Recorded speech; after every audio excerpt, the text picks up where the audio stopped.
माननीय अध्यक्षांनी निकाल दिलेला आहे तो अतिशय कायदेशीर अशा प्रकारचा निकाल आहे। माननीय अध्यक्षांनी माननीय मुख्यमंत्री एकनाथराव शिंदेजी यांच्या अध्यक्षतेखालची जी शिवसेना आहे तिलाच मूळ पक्ष म्हणून मान्यता दिलेली आहे आणि त्याला वैध ठरवलेला आहे। त्यामुळे आता आमचं सरकार पहिल्या दिवशीपासून सांगत होतो हे पूर्ण मजबूत सरकार आहे।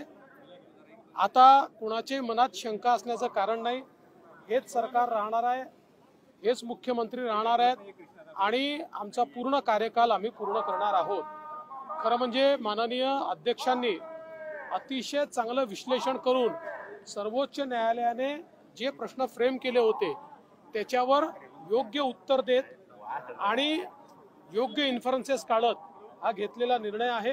त्यामुळे मी अध्यक्षांचं देखील मनापासून अभिनंदन करतो। जो न्याय शिंदे तर काय म्हणायचं अशा पद्धतीचे उद्धव ठाकरे संजय राऊत सुद्धा म्हणतायत आणि हक्कभंग आणणार आहेत आता अध्यक्षांवर किंवा काहीतरी सुरू आहे। असं आहे, पहिल्यांदा तर यांना कायदा कळत।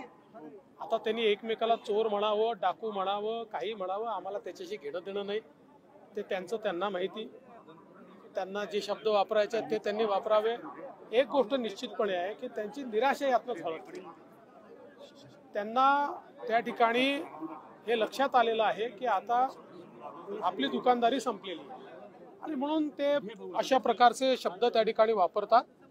मुळातच माननीय अध्यक्षांनी जो निकाल दिलेला आहे तो पूर्ण कायदेशीर बाबींचा विचार करून आणि विस्तृत निकाल दिलेला आहे। कोर्टात आव्हाने देणार आहेत आता ते जरूर द्यावं, प्रत्येकाला अधिकार आहे, ते देखील आव्हान देणार आहेत। शिंदे साहेब म्हणाले आम्ही देखील विचार करतो, आव्हान देणार, सगळ्यांनी द्यावं।